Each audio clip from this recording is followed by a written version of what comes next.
There's a piece of equipment in almost every dental practice that's older than it should be. Most of the time, nobody replaced it because nobody could point to a number and say, this asset is past its service life. That number should exist. Here it is. These are the real lifespan benchmarks for dental equipment, drawn from 25 years in equipment manufacturing, DSO fleet management, and practice valuation.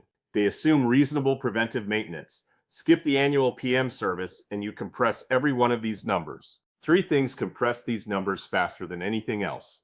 Deferred maintenance, skipping annual PM service, is the single biggest lifespan killer. Environmental conditions, hard water and high humidity destroy vacuum systems and compressors. And usage volume, a 4-doctor practice putting 90 patients a day through a chair doesn't get the same 15 years a solo practice does. For DSO groups, this problem scales fast. 40 locations with 5 chairs each is 200 chairs. If the average fleet age is 12 years, there are assets in that fleet approaching end of service life right now. And most operations teams are finding out when the service call comes in, not before.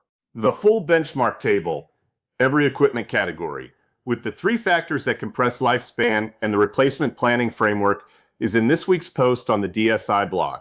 Link in the description. And if you want to know exactly where your equipment sits on its life cycle curve right now, Dental Asset IQ gives you AI-powered valuation and life cycle tracking for individual pieces and full practice fleets. Also in the description. Thanks, and see you next time.